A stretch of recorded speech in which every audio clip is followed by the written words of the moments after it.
This is Duke University. Global trade and environmental justice. Human rights issues are still. The term Ubuntu. The Alien and Sedition Acts. Is making inferential discovery. The importance of an archive. The John Hope Franklin Center.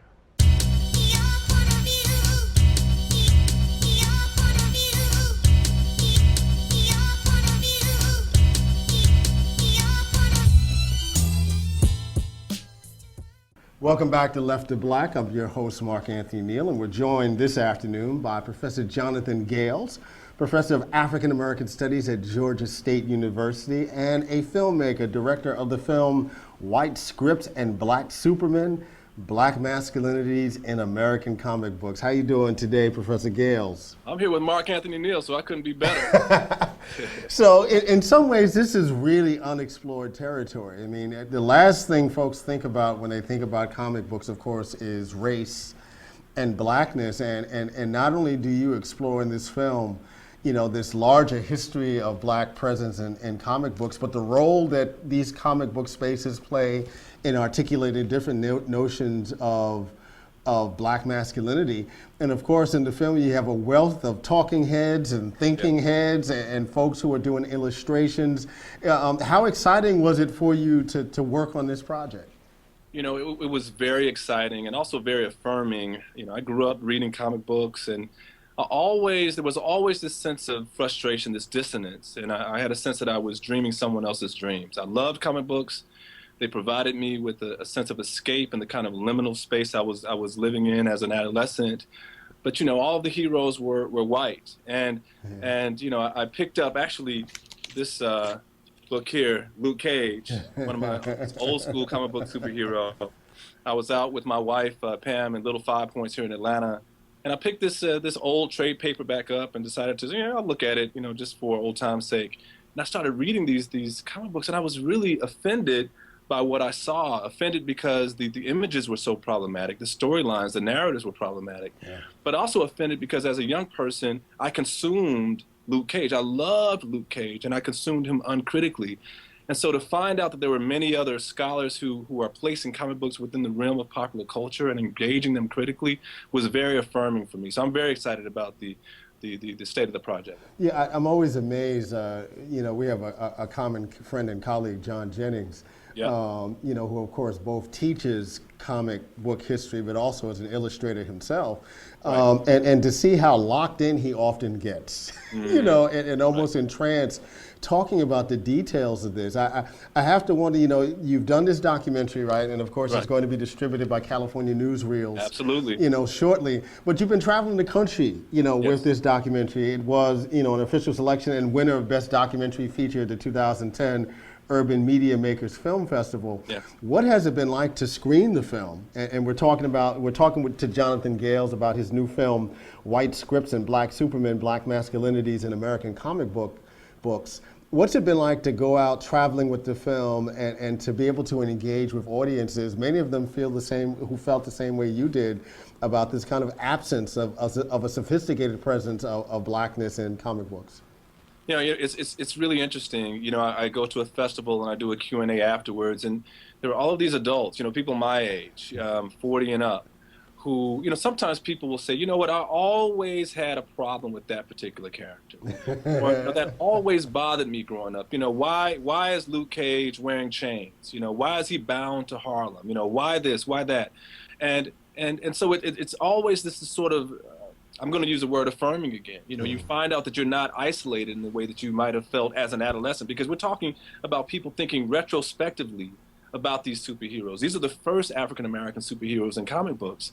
And so people reflect back, you know, going back decades, and there are these experiences that are very profound for them. And the other thing that I find is people get upset. You know, I had a young man well, not a young man, in Norfolk at the Mid-Atlantic Black Film Festival who got really upset with me. He said, look, I loved the Falcon. Why did you have to ruin the Falcon? You know? But, you know, with bringing all this critical sensibility and stuff to it, right? You just want to enjoy your comic. Exactly. You know, I mean, if we can't escape in comic books, where can we escape? You know? But that's part of the point, is we have to be critical about what we consume. And it really is very ironic. Sometimes people say, well, comic books are for kids. And there are two problems with that statement. First is that it's not true. Comic books right now are really marketed, for adults. Right, particularly And graphic two, novels, right? I mean, that's... Exactly. Right. Right. And James Peterson uses graphic novels in his class at Bucknell, and many, Keanu Whitted at University of South Carolina, Columbia. But the other problem, this is a more significant problem. It's almost as if because something is allegedly marketed towards kids, it's not as important. Right. And if we're marketing it towards kids, we should be even more so, right. Right. So it's been a very interesting journey for me. We're here with Jonathan Gales, filmmaker and professor of African Studies at Georgia State University, talking about his new film, shortly to be distributed by California Newsreels, White Scripts and Black Supermen, Black Masculinities in American Comic Books.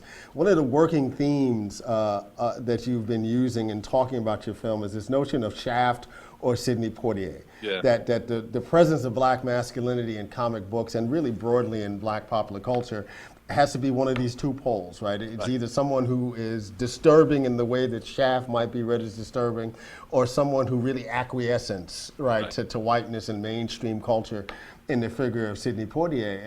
And I get the sense that what you're trying to do with the film really is to collapse and talk about what's going on in between those spaces. Right. No, absolutely. And it's I had to change the title actually, Mark, because there's really more Shaft than Sidney Poitier characters. Absolutely. I mean, let's be clear. And so, I think, in looking at these characters, Jeffrey Brown, who's at Bowling Green State University, wrote a great book on Milestone Comics, and he talks about the fact that the black masculine body is already a site of hypermasculinity, in terms of how it's constructed and understood. A lot of people have done work in that regard. But then he says, what happens when you make this black masculine body superpowered? What happens? And so he uses this phrase, a potentially threatening cluster of masculine signifiers, and so it becomes too much. Yeah, right. And so what happens is, if you watch the documentary, essentially what we see are these devices used to mitigate the power that these black superheroes might have.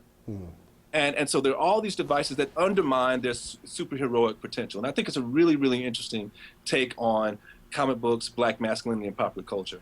You mentioned Milestone Comics, and one of the great stories that comes out of your film and recent discussion about comics, particularly with the recent death of Dwayne McDuffie, is this phenomenon known as Milestone Comics. And not enough folks know about this attempt to really put blackness in a proper context in the comic book industry. Right. And Dwayne McDuffie is a giant, and I get so many emails now from the site with people saying, I wish I had known more about him. I wish I had known about his work. I wish Dwayne had been creating his work when I was an adolescent, because to have Dwayne there was almost as if someone was dreaming with me instead of dreaming for me. You know what I mean? And I think, Dwayne's work, and then also we have to understand that there's this really vibrant community of independent artists and writers, and they generally are collectively called the Black Age movement. And there's some clips on the site that deal with these writers and the movement itself. And so there's this vibrant effort to respond critically to this limited range of representation and to expand it in ways that are really, really dynamic and kinetic. And I really want people to take advantage of this opportunity to engage these independent artists that are doing some really incredible work. We're sitting here with Jonathan Gales, a professor of African Studies at Georgia State University and a filmmaker, director of the new film, White Scripts and Black Supermen, Black Masculinities in American Comic Books. One of the interesting stories around, the presence of blackness in animation was the short series Black Panther.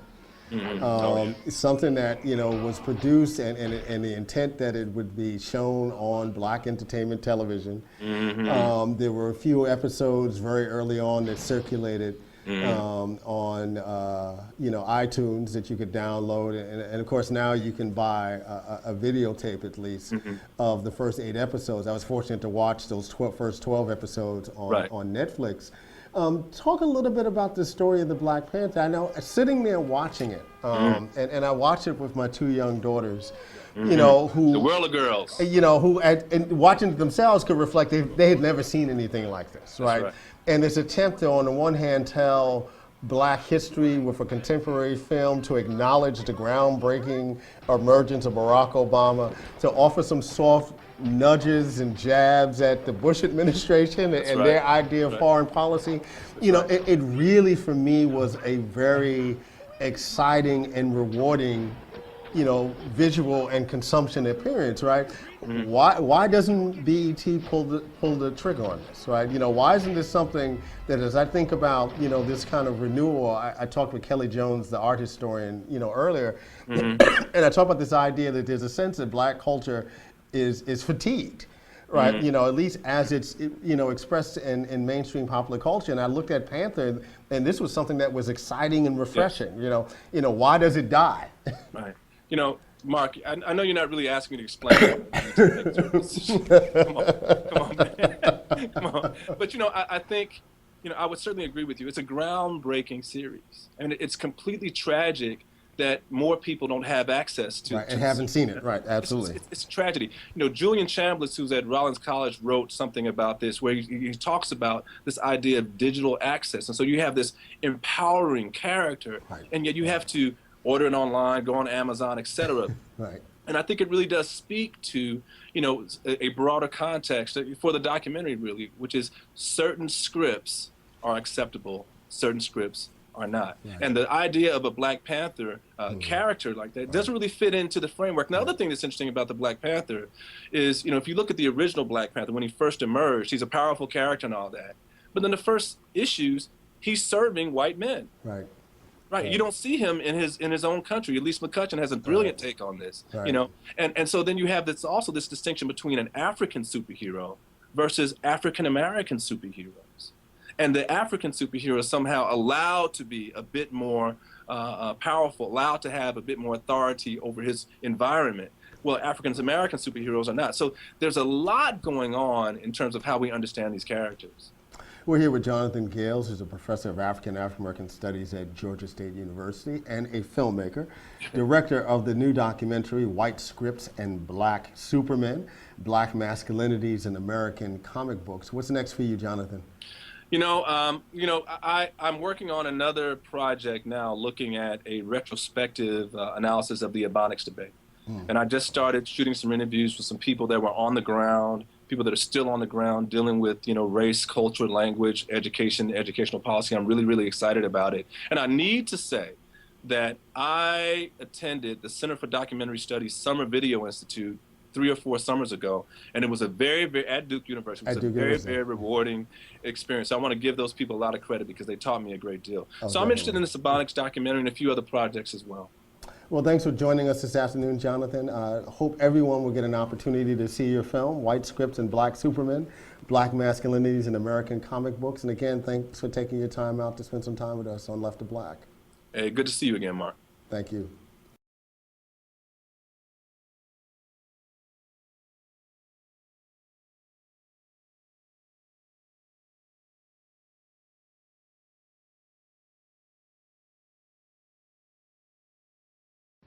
Mwah. Mwah. And in comics, there are 2 kinds of black people. There's Shaft, and there's Sidney Poitier.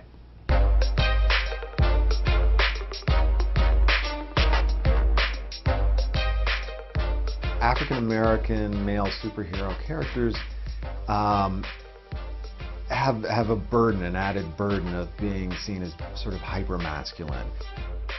The larger issue is, even if we've been marginalized, that doesn't mean you turn around and marginalize somebody else. You know, the whole black buck, angry black man stereotype. Until the past 20 years, everyone was writing was white. So whether the depiction was something I embraced or rejected, is still white people writing. The minute they saw a black comic book in there, they sent the bundles back. So it was a catastrophe for Dell Comics. It really was. He is the exotic African prince. And if somebody like Luke Cage represents one pole of the black superheroes, then the Black Panther is all the way at the other end. Black Panther is the first black character, but he's not the first American who is black in comics. Look, it's the Falcon. African American is the Falcon. They didn't do a John Stewart comic. They didn't make John Stewart the Green Lantern in their Justice League. They didn't pick up on it because they're very comfortable with what they were doing. Yeah, you know, man, this is weird. I like Luke Cage, but I was also a little bit embarrassed. I never really understood what hero for hire meant. And he said, man, you got to pay him. You don't have to pay, you know, you only have to pay Hulk. On instinct, he turns green. You know what I mean? And he'll destroy everything, but he'll still get the villain. You know, so I started thinking about that, like, wow, man, you know, I'm spending my lunch money on this. Tyra from the Legion of Superheroes, just the whole premise. 1,000 years in the future, black folks on a planet where the black people are slaves in some slave ship world, and when they are free, they dress up like Victorian Europeans. People kid about it now, you know, they never call him White Superman, but, you know, Jeff Pierce is proud of the name Black Lightning. It's like, I tell people, we had to have something to start with. And where you start has nothing about where you end up. Obviously not.